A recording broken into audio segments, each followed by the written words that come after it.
Anybody there? Just checking. So, you were asking about Mother's Day and whether it was just in this country. Well, this morning I decided to look it up because I thought it was probably just this country, and it was a thing from Hallmark Cards, to sell more cards, which, by the way, they're going to sell 150 million of today, or actually yesterday and today. So Mother's Day they can trace back to the early Greeks. Interesting, huh? They traced it back to a festival of Ra, R-H-E-A, which was the mother of gods. And then the pagans had a Mother's Day, and the Christians celebrated the fourth Sunday of Lent was in celebration of Mother of Christ. And then in 1872, Julia Ward Howe, who wrote the Battle Hymn Republic, she suggested a day of peace be recognized. So she organized all the mothers, who were the only ones that would come out, to a meeting, and it became known as Mother's Day for Peace. So isn't that quite something? And then in the US, we will spend $21 billion over this past weekend for gifts for Mother's Day. And it's the third largest, not the first. What's the first? Anybody know? Christmas. Second one? Halloween. Can you imagine? Halloween. Hello.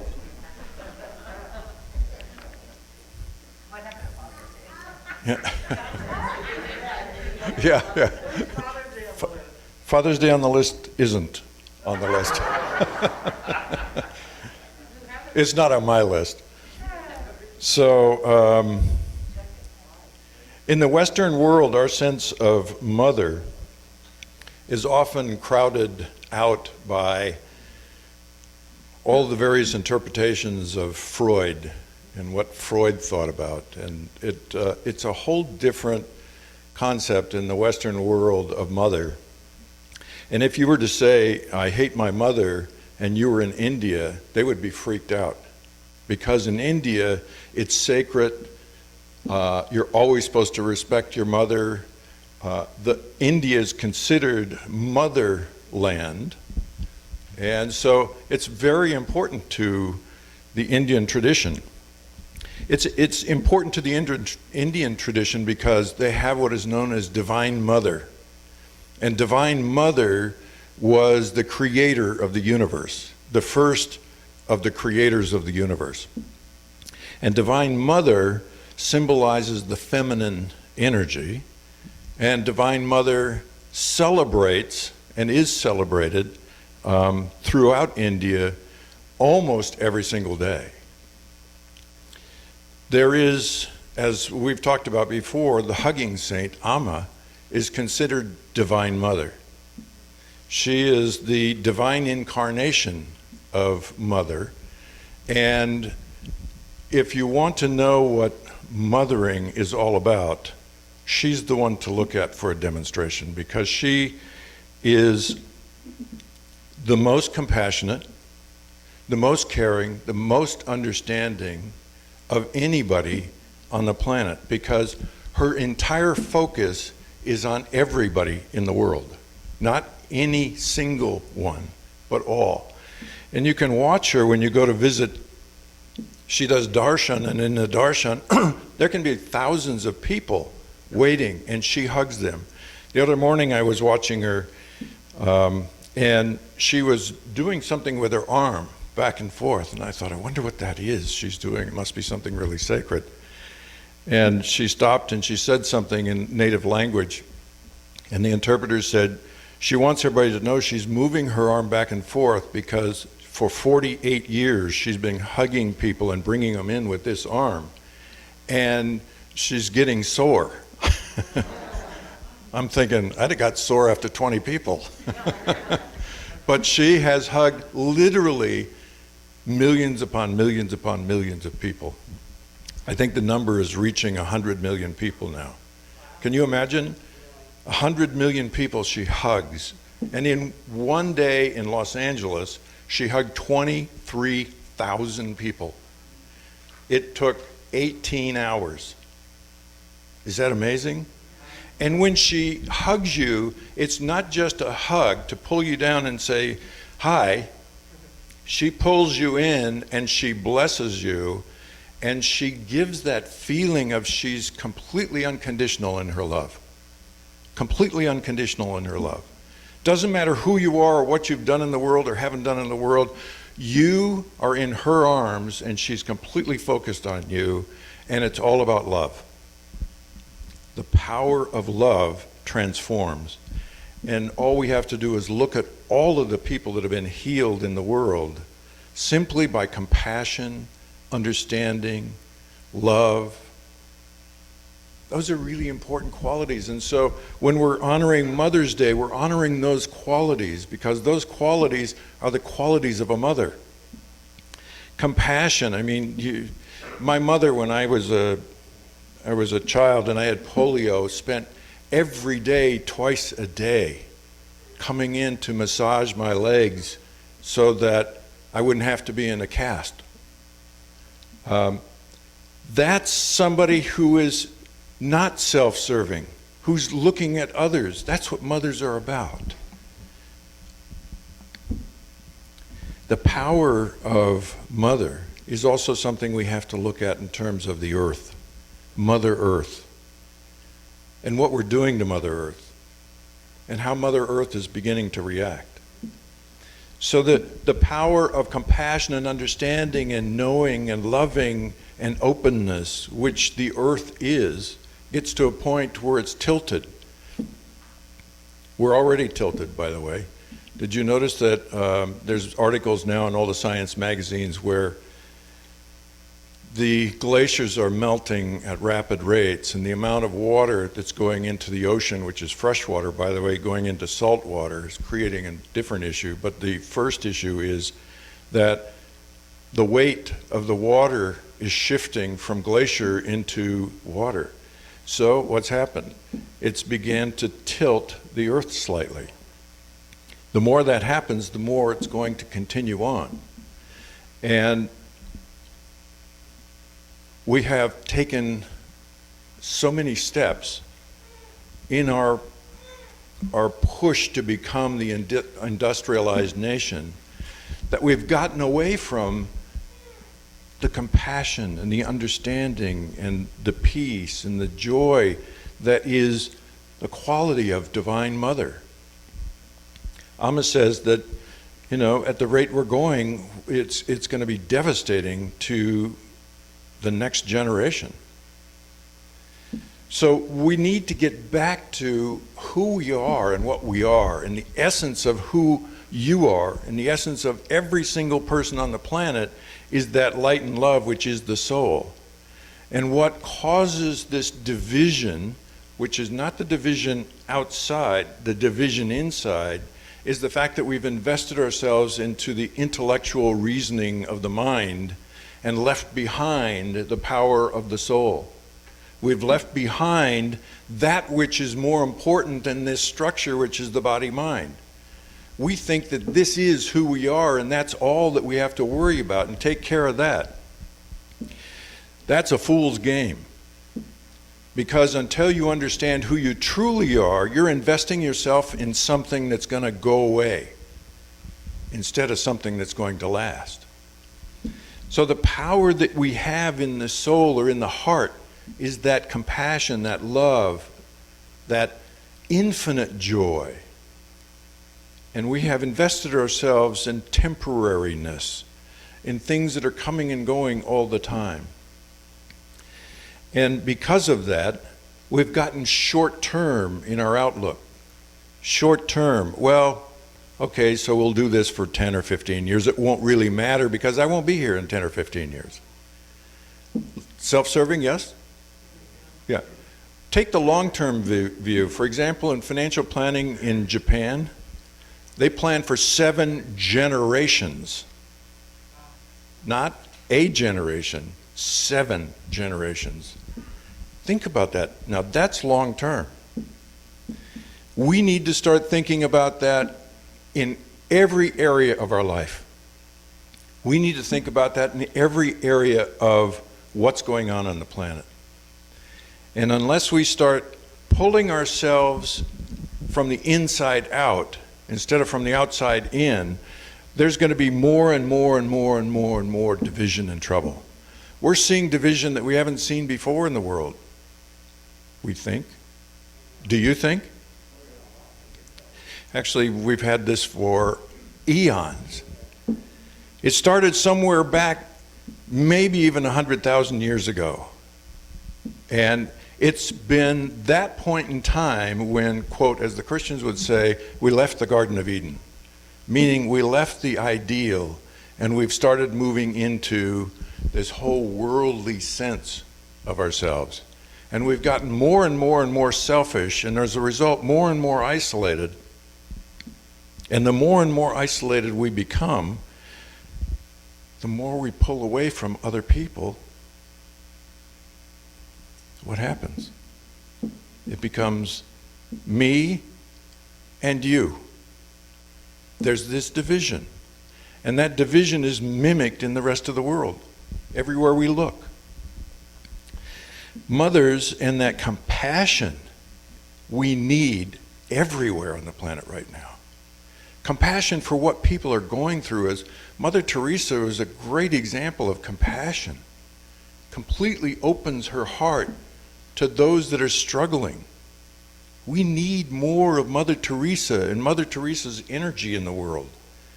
We need more of the energy of Ammas in the world, that divine essence of compassion and love and understanding. Understanding not from an intellectual perspective, understanding from a deep heart perspective. So celebrating Mother's Day, we need to start coming back to celebrating the day of compassion, understanding, love, peace, and joy that we all are, so that we can become a world that works for everybody. All the wars on the planet, all the wars that we have going on right now that we don't even know about, are fostered by people who have both short-term views and very self-centered and selfish views of the world. And having worked in the financial industry with billionaires, that viewpoint of a lot of them is whatever I can get as soon as I can get it that I can keep is more important than anything else.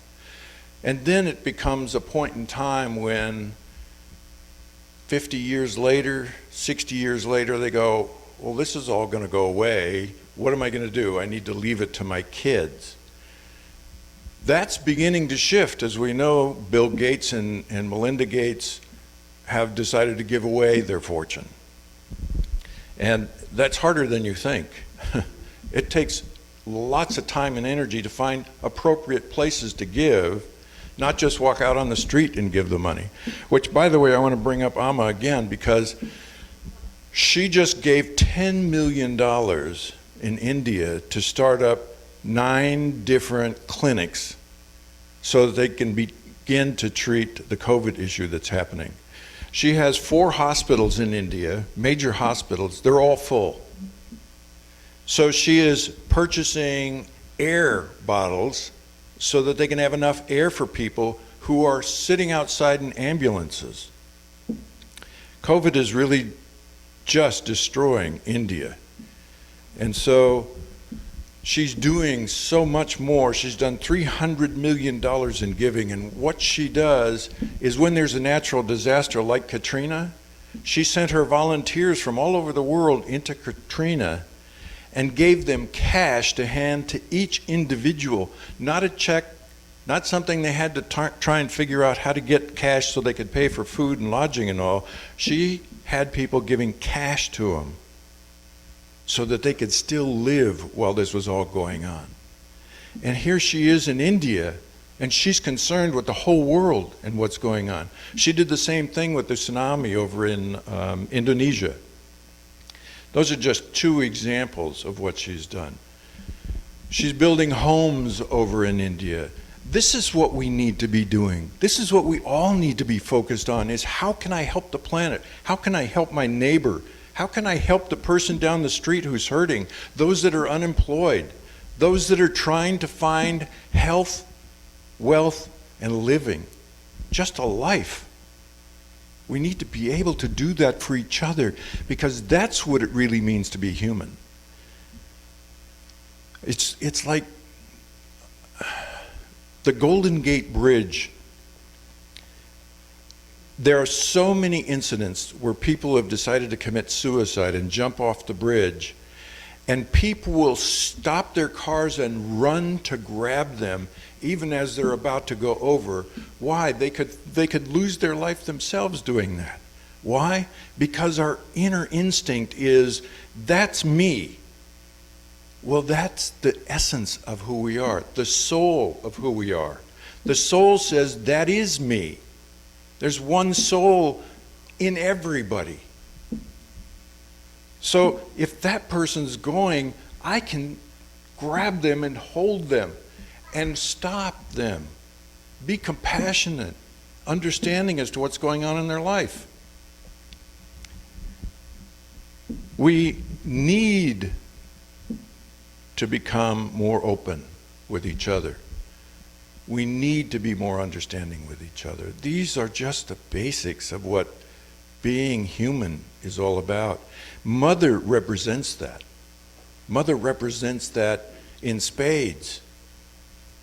Divine Mother is the essence from India, but if we look at all the traditions, all the cultures, they have something similar to that.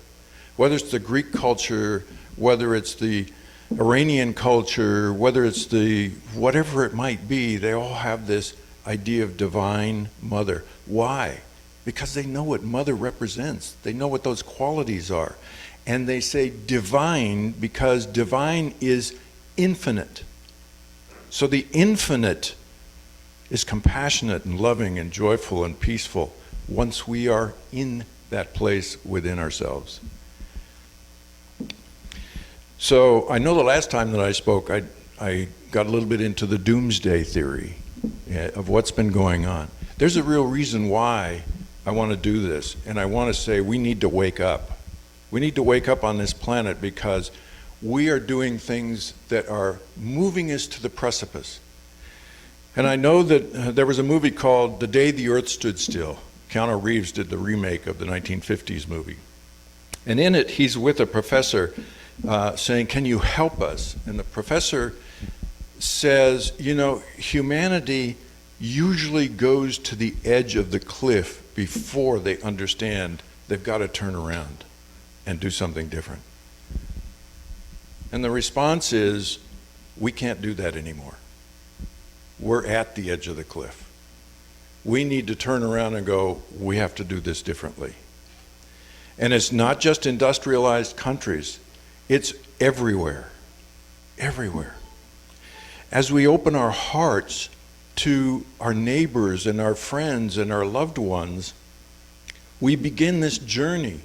We begin the journey that opens us up to more and more and more people.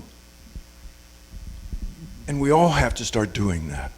We have to start doing this in our sleep so that when we wake up and go, who around me do I need to say thank you to? Who around me can I just give another hug? How many of you missed the hugs for the last year? Yeah. I mean, that's a crisis in itself. So it's because we know deep within us that we're all connected. I pointed a few people from class to a movie called The Infinite Potential. It's about the story of David Bohm, who is a quantum physicist, who realized that spirituality and quantum physics had actually come together. And in that story, he talks about the theory of everything, meaning the grand unified theory which Einstein was all about, trying to figure out that he had come up with this idea of hidden variables. And that pertaining to the idea of everything is what's known as non-local, meaning everything is one. That he realized that humanity had lost the understanding that everything is connected. Even if you think there's a Big Bang and the Big Bang started everything, that in itself says there's one, and out of the one came everything. Not disassociated with the one, but a part of the one. And if we believe that the universe is holographic, holographic means the part contains the whole. So every part contains the whole. You're a part in the holographic universe that contains the whole. The whole is that which is inside of you. The power that's inside of you is your heart, your soul. That's who we are. That's why Mother's Day is important more than ever before, is because we have to start going inside to that place which is compassion, love, peace, and joy, so that the world can be transformed. And we can do that only by doing it for ourselves first.